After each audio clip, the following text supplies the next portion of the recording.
चमकपुर गांव में गोपाल नाम का एक लड़का रहता था।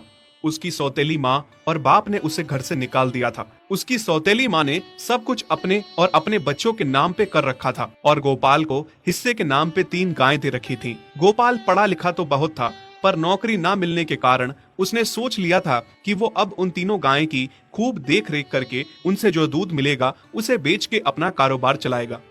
अब मैं बिल्कुल अकेला हो गया हूँ। गौ माता, तुम तीनों के अलावा मेरा अब कोई भी नहीं है। बस मेरा घर चलाने के लिए तुम तीनों को मेरी मदद करनी होगी। तीनों गायें बहुत ही हट्टी कट्टी और जवान थीं और रिश्ते में भी एक दूसरे की बहनें लगती थीं। चंपा, चमेली और मैना। मैना सबसे बड़ी और समझदार गाय थी। चंपा गर्भवती थी और चमेली को अभी अभी बच्चा हुआ था। वो दूध दे रही थी, जिसके दूध को बेच के गोपाल का थोड़ा बहुत घर चल रहा था। पर गोपाल को अब चंपा और मैना पे पूरा भरोसा था कि जब उनका बच्चा हो जाएगा तो वो खूब दूध देने लगेंगी और जिससे उसका कारोबार अच्छे से सेट हो जाएगा। देखा चमेली बहन, हमारे मालिक को कितनी उम्मीदें हैं हम तीनों से। हाँ चंपा, सुना मैंने, मालिक ने हमसे कितनी सारी उम्मीदें लगा रखी हैं। और उम्मीद रखे भी क्यों ना, कितना समय खर्च करते हैं मालिक हम पे और कितनी सेवा करते हैं हमारी, कितना खिलाते पिलाते हैं हमें। और फिर हम मालिक की उम्मीदों पे खरा ना उतरेंगी तो धिक्कार है हमारी जिंदगी पर। सही कह रही हो बहन तुम। चलो हम तो मालिक के लिए कुछ ना कुछ कर ही लेंगे। तुमने बच्चा दे दिया है, दूध भी दे रही हो, मैं भी गर्भवती हूँ। थोड़े दिनों में मैं भी बच्चे को जन्म दे दूंगी, फिर दूध भी देने लगूंगी। लेकिन इस मैना दीदी को देखो, हम दोनों से बड़ी हैं, एक बार भी बच्चा ना दे पाई आज तक। क्या इसका फर्ज नहीं बनता मालिक के लिए कुछ? ये तो बड़ी हैं, हमसे ज्यादा इसको मालिक के लिए करना चाहिए था, लेकिन हम छोटी होकर इतना सोच रहे हैं। तुम दोनों ऐसा क्यों कह रही हो? क्या गलत कह रहे हैं हम? सही तो कह रहे हैं। कितने सालों से बांझ पड़ी हो तुम। ऐसा कैसे कह सकती हो तुम? बच्चा देना ना देना मेरे हाथ में थोड़े ना है। मैं भी तो माँ बनना चाहती हूँ ना। मैं भी चाहती हूँ कि दूध दूँ और मालिक को मेरे दूध से कुछ फायदा हो। अरे तुम क्या बच्चा दोगी जो इतने सालों से नहीं दे पाई? तुम ये ख्वाब लेना बंद करो कि तुम बच्चा दोगी और तुम्हारे दूध से मालिक को कोई फायदा होगा। दोनों छोटी बहनें बड़ी बहन मैना की बेबसी का मजाक उड़ाती हैं और उस पे हंसती हैं। इस बात से मैना बहुत दुखी होती है और रोती है कि उसी की बहनें उसको दिलासा देने की बजाय उसे ताने मार रही हैं, उसका मजाक उड़ा रही हैं। फिर एक दिन गोपाल का पड़ोसी उससे कहता है, अरे गोपाल, तुम्हारी 2 गायें तो ठीक है, एक गाय का क्या है?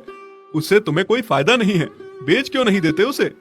अरे नहीं नहीं भाई साहब, बेचना क्यों उसे? अभी बच्चा नहीं दे रही तो क्या पता कल वो बच्चा दे दे। कोई भी काम जल्दबाजी में नहीं करना चाहिए। अरे नहीं गोपाल, मेरे कहने का ये मतलब था कि तुम्हें अपना कारोबार जल्द खड़ा करने की जरूरत है, क्योंकि तुम्हारे घर वालों ने तुम्हारे साथ जो कुछ भी किया वो बहुत गलत था। अब तुम्हें जो भी करना है अकेले ही करना है। आगे शादी भी तो करनी है तुम्हें, उसके लिए भी खूब पैसा कमाना पड़ेगा। जब तुम्हारी सारी गायें दूध देंगी तभी तो कारोबार अच्छा चलेगा ना।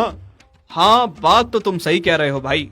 मेरी मानो तो तुम अपनी गायों को क्रॉस करवा के देख लो, शायद उससे बच्चा हो जाए। हाँ, ये सुझाव तुमने सही दिया, मैं कल ही ऐसा कर लेता हूँ। सुना तुमने मैना बहन मालिक की बातों को? कितना परेशान है मालिक तुम्हारी वजह से, पर तुम्हें तो कोई बात कह ही नहीं सकते। झट से बुरा जो मान जाती हो तुम। मैना ये सब सुन के बहुत दुखी होती है, पर करती भी क्या, उसके हाथ में कुछ नहीं था। गोपाल ने मैना को क्रॉस करवा के भी देखा, पर उसका भी कोई फायदा नहीं हुआ। गोपाल, जो सुझाव मैंने तुम्हें दिया था, क्या वो तुमने आजमाया?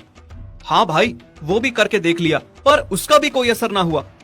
ये गाय किसी काम की नहीं है गोपाल, मेरी मानो तो इसे बेच दो। मैं सोच रहा हूँ एक बार फिर से क्रॉस करवा के देखता हूँ, शायद कोई बात बन जाए। देख लो, पर मुझे नहीं लगता। देखा, इन लोगों को भी पता चल गया तुम बच्चा नहीं दे सकती, तुम बांझ ही रहोगी। सही कह रही हो तुम दीदी, इतने जतन करने के बाद भी बच्चा नहीं हो रहा तो अब क्या होगा?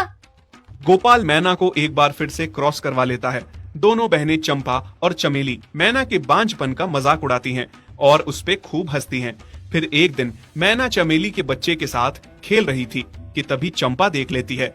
हाँ देख तो चमेली दीदी, ये मैना दीदी तेरे बच्चे के साथ क्या कर रही है?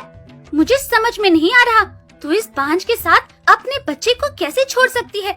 जब मेरा बच्चा आ जाएगा मैं